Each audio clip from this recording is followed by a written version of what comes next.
Fellas, AC here. Welcome to another review. Mugler Cologne.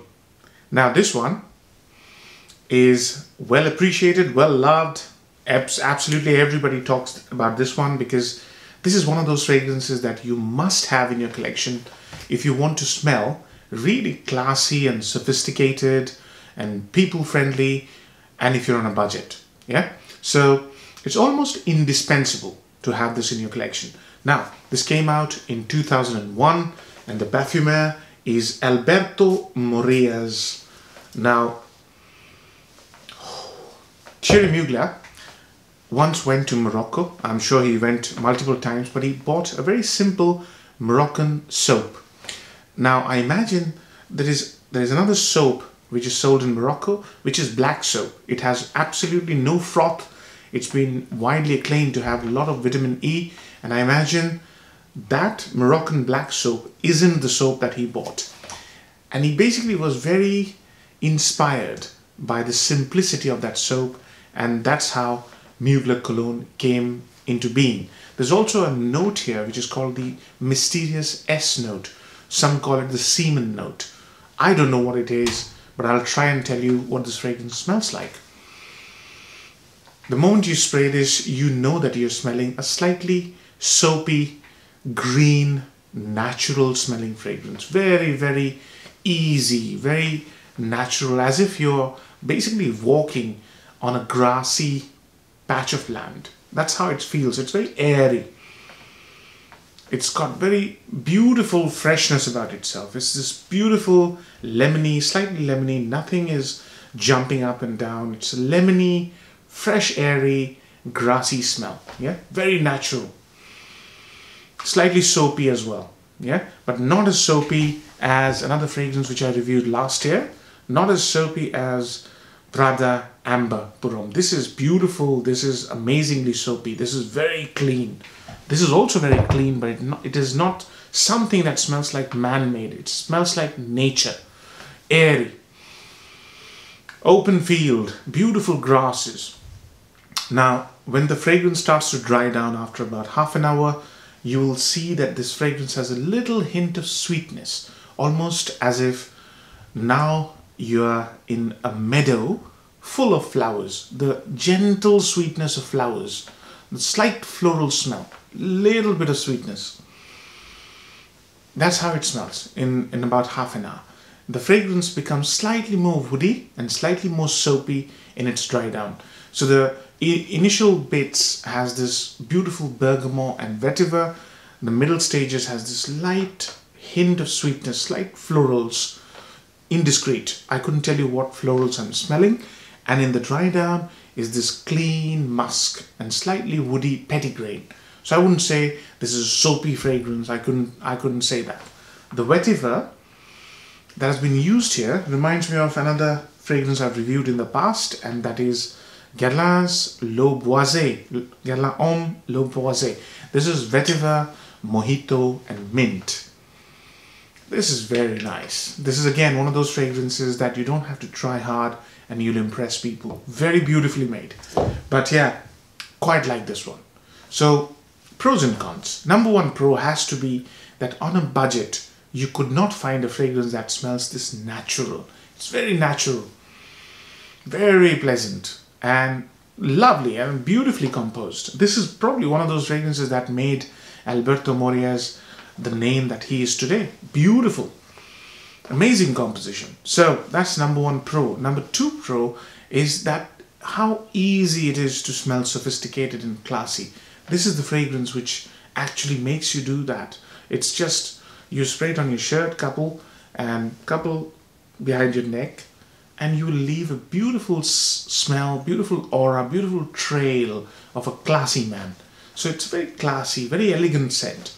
And number three is the beautiful value for money, huge value for money. Doesn't cost a lot of money.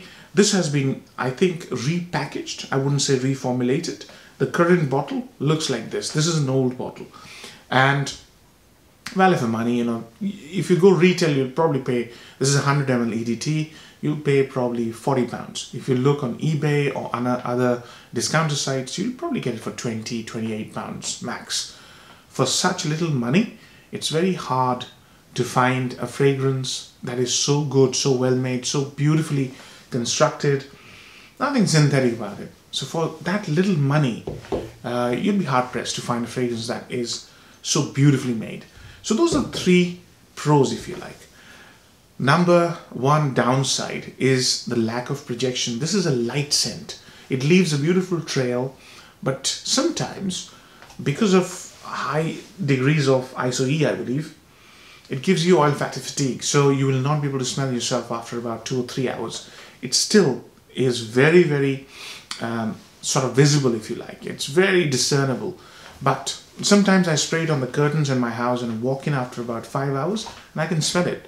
So that leads me to believe that it's a trail scent, but you will stop smelling it, and hence you will deduce that there's lack of projection after about 2 hours.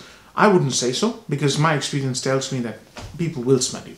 But yeah, it can be perceived to have little or mediocre projection. Longevity is fantastic, guys. 7 hours minimum. For an EDT, it's outstanding. So it stays on your skin for a long time. And if you spray it on your shirt, and if you don't wear the shirt or don't wash the shirt the next day or after a few days, you'll smell it on your shirt. So longevity is pretty good, pretty solid. I'd say sillage is medium. Yeah. So when I spray it under my shirt, even after the full day's work, when I remove my shirt or when I move, I can still smell it. So it's pretty decent, I'd say, sillage. Excuse me. Age groups. I'd say it's a very variable fragrance. You don't really have to make an effort, but it might not appeal to people under 25 because there's no sweetness, there's no charisma, there's no flashiness about this fragrance. So it will appeal to people who like to wear plain scents. This is also slightly linear, as I said. There's very little subtle changes. So people who like to wear fragrances which are slightly understated is where this will shine. So it might not be suitable for people who are 25 or under. But suited to your convenience, do test it out. Occasions. I would wear this daytime. It shines daytime. The vetiver, the bergamot create this magical sort of aura which goes beautiful on a warm day. So summer would be my preferred weather. Occasion, daytime occasions, easily wearable to an interview, easily wearable to work, even on a t-shirt and a jeans. Fantastic first date fragrance when you want to play safe, especially summer date. So yeah, those are the occasions. It's really well made. Seriously. There are 2 fragrances this reminds me of. Number 1, the opening is similar, I understand, to original vetiver. I don't have it, so I can't do the comparison. But a lot of people say the opening is very similar to Creed's original vetiver. The dry down, to my nose, is very similar to Creed's Jardin d'Amalfi, I think it's called.